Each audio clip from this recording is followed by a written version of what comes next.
Yes, I have actually like a very personal kind of view of those kind of cooperation that they were referred to back during the Cold War. As I started my career at the Institute for USA and Canada Studies. I worked in arms control. It was extremely busy, very confrontational. It was 81. They started to do these things. Yes, and there was like a fellow in my department who concentrated on non-proliferation. At that time, I thought it was the best job in the world, because the only thing he did twice a year, he wrote analysis that everything was completely fine. It was like exactly the same paper. He just changed the dates. Is this DeVito?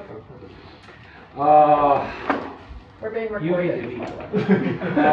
No, actually, the name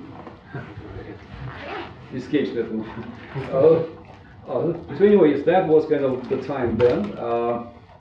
Yes, and today, of course, it's much livelier than it used to be during the Cold War. So the big and interesting question is why.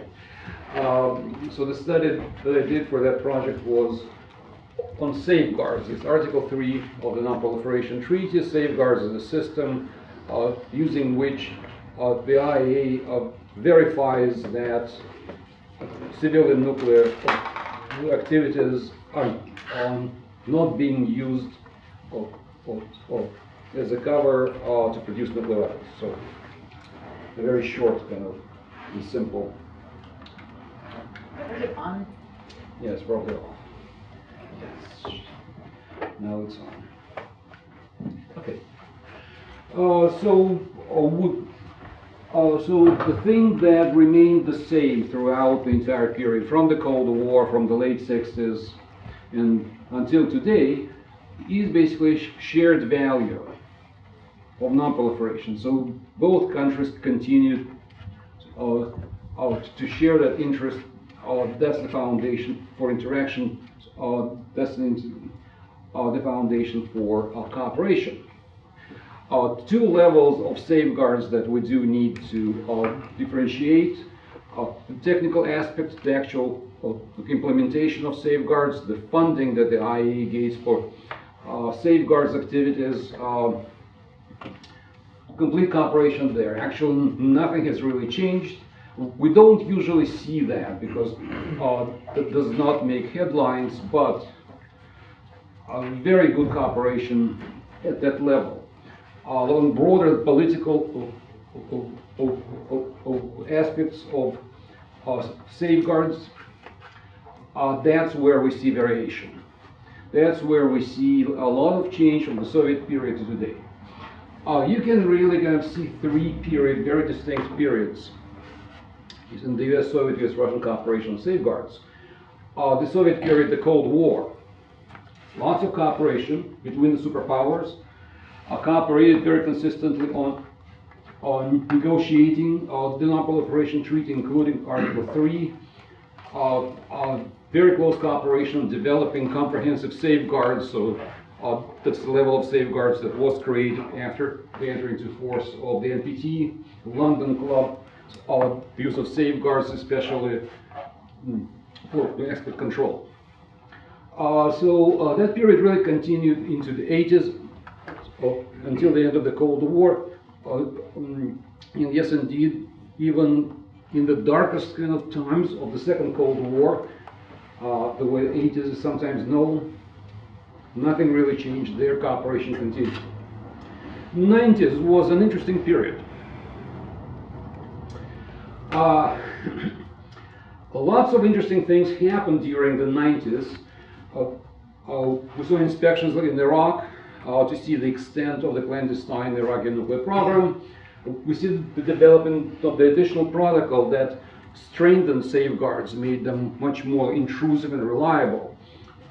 Yes, and Russia cooperated on everything that happened with regard to safeguards throughout the 90s. But if you really try to see instances of active Russian involvement, you will see none. You talk to people who actually did work on safeguards during that period, so the IA in the United States, and everyone would simply say vaguely, the Russians were cooperative, but could not really recall an instance when Moscow would have an initiative or would have at least some disagreement. Fundamentally, throughout the 90s, Moscow simply said yes to everything that was suggested. That's it. Can we call that cooperation? I suppose not exactly. Well, it sounded really nice. In fact, if you talk to people in Washington, they look back at the 90s and say, well, I would like to get back to the 90s. That was such a wonderful period. Everything was developing so well, but to be honest, we do need to see the 90s as a fluke in a sense. It was just that transitional period from the Cold War to the post-Cold War. The time of political uncertainty, chaos, economic crisis, everything. So I would say that Russians were not cooperative. They simply never said no. That's it. Yes, and that's quite different from being cooperative. And finally, the post-Cold War period. Well, that's where all the fun slowly begins. Still a lot of cooperation, but it was not pure cooperation. Yes, you can call it conflictual cooperation or cooperative conflict. Still a lot, well, especially on the technical aspects, on political level, we see a lot of cooperation there, but it's not 100%. But whereas during the Cold War, all this was settled through negotiations in generally in a constructive manner, even during the darkest days. Here, many of the same things suddenly become public, yes, and you see conflict, you see very harsh kind of statements of them. So yes, I cannot really explain everything in detail. Unfortunately, the time is short, so now I jump to conclusions right away. So the variables that can explain a lot of that change. So how much the issue was isolated?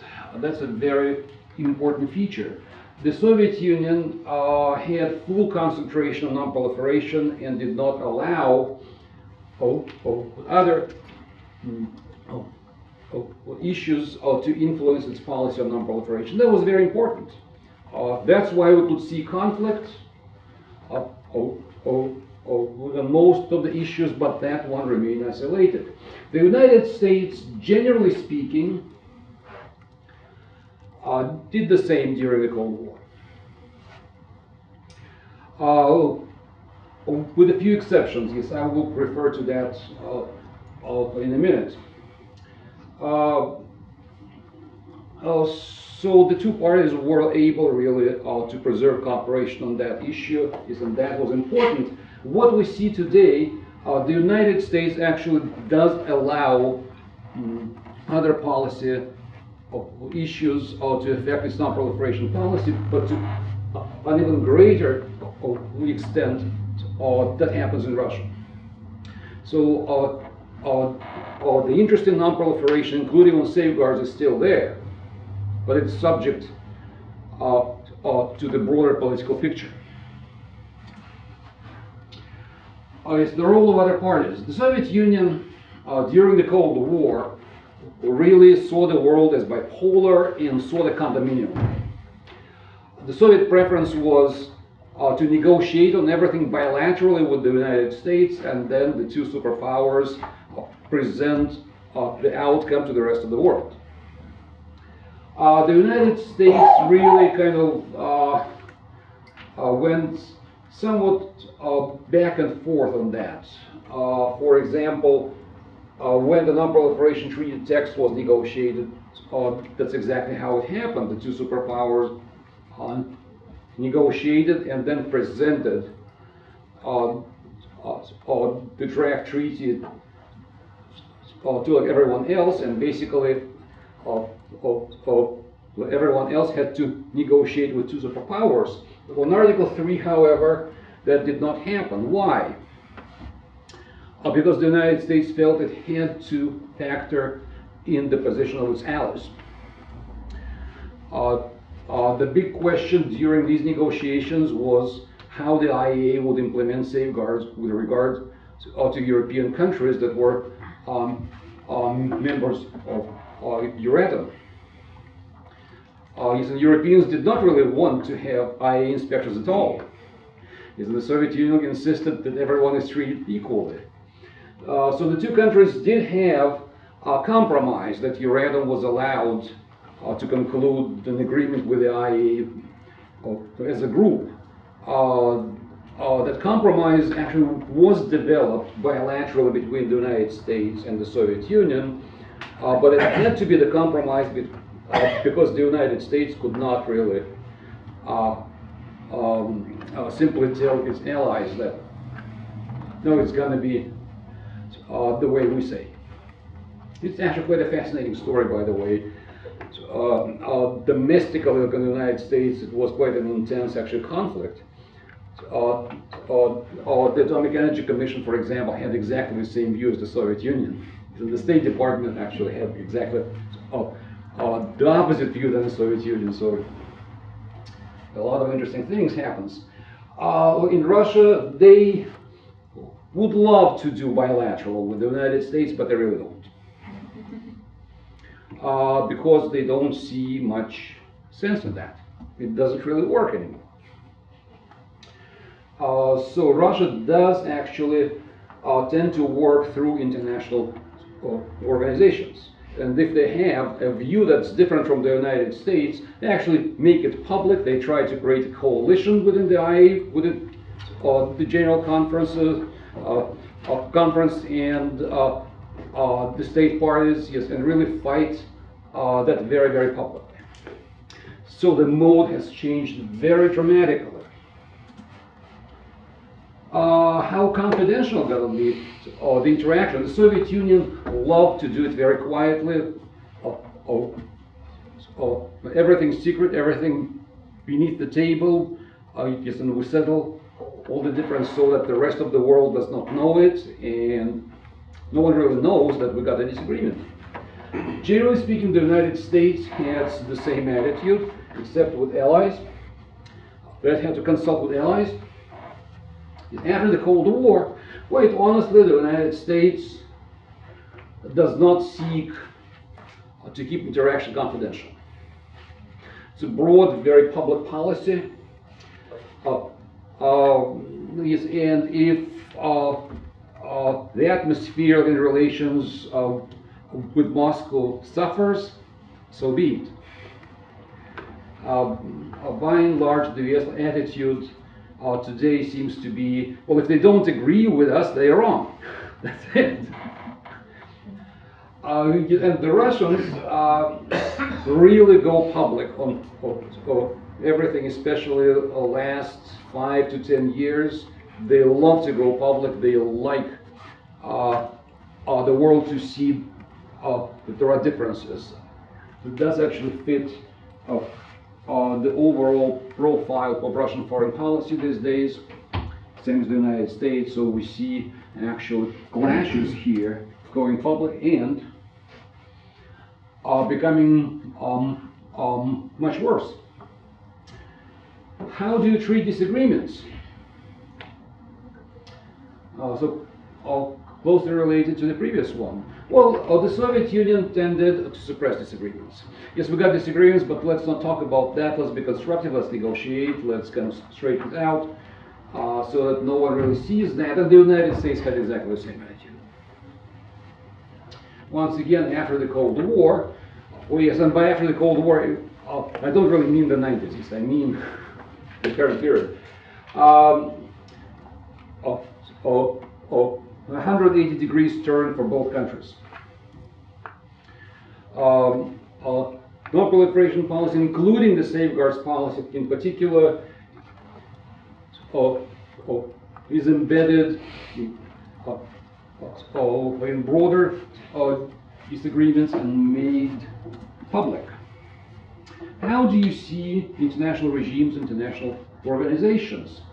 Well, the Soviet Union and the United States during the Cold War very similarly valued international organizations, valued legally binding regimes. And even when the Soviet Union sought to have this bilateral condominium between the superpowers, nonetheless, they absolutely insisted that later the condominium become legal. You got a treaty or something. The United States after the Cold War, and we all see that, a lot of preferences for less formal mechanisms of ad hoc coalitions, of initiatives that are unilateral, but everyone is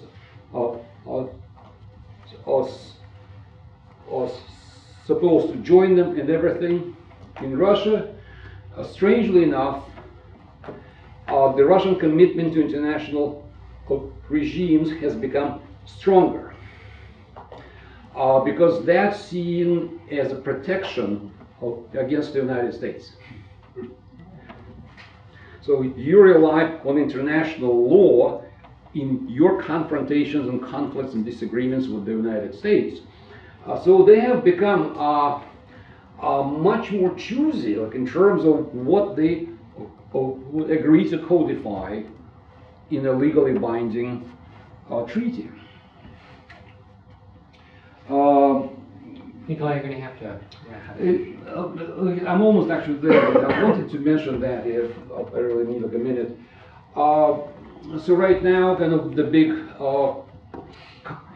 conflict has been the state level approach to safeguards. The IAEA fundamentally just wants to be able to assess the state as a whole and decide whether they want to commit resources to that state or not. So states consistently in good standing receive less attention. You spend much less on these states, but you concentrate on states that present problems. Well, initially, actually, Moscow supported that, but then questions started to arise. The massive conflict that ensued. How do you use national and public data, for example, when the IAEA does that analysis? In theory, the Russians say, yes, that's okay, but the intelligence data comes mostly from the West, especially from the United States. It can be misused. Public data is actually shaped by Western media. It can be misused. How can we trust you guys? No, we cannot. So one should be treated equally. So that's a very good example of how these things are seen and conceptualized these days. So the summary. Very big transitions, mostly positive things here. The attitudes of the two superpowers on how you handle on non-proliferation, including safeguards, was basically the same. It was the same in the positive ways, in a way that encouraged cooperation. What you see in the past 15 years, yes, also very similar, is actually kind of attitudes, but most of them actually make cooperation much more difficult. To a large extent, that's defined by the position of the countries in the international system, by the way they see their place, by the way they see the other side. And I would say that on the Russian side, the change has been especially visible in this respect. The Soviet Union saw itself as an equal to the United States. And that was the foundation for the cooperative relationship on many things, including non-proliferation. Today, Russia sees itself as not equal to the United States. And that actually creates potential for conflict and for creating coalitions out of NPT skeptics. We don't really tend to see that. In Washington especially, like I said, the idea is that we got the best policy ever. Yes, and the final thing that's not on the table is the personnel transition in both countries. New generation. That's actually bad. That's sad. The generation that created the Non-Proliferation Treaty, that sustained cooperation throughout the Cold War, is not there anymore. Of course, NPT negotiation was actually conducted by a handful of people like Timirbayev and George Bunn, who were able really to negotiate on anything in an open kind of manner, and who were in fact able to manipulate their capitals. On Article 3, for example, the famous example, George Bunn sent the joint position to Washington as a Soviet proposal. Timirbayev sent the same position to Moscow as an American proposal. Wonderful! Yes, the capitals actually did approve the deal that they negotiated among themselves. Another thing that truly struck me, so I had to go to declassified materials back from late 60s, from the 70s. I was shocked. I was shocked very profoundly by the quality of thinking that you could see from these documents, the quality of thinking that you cannot see today. Oh my goodness. I'm really tempted to say this, the quality of thought that has really changed the situation. So one final conclusion, one phrase, Bill. So one final conclusion is, unfortunately, is if we look at that table, we will not likely to see the same degree of cooperation that characterized the Cold War period. The foundations, the shared interest is still there, but most other things are not. Sorry to say. Okay.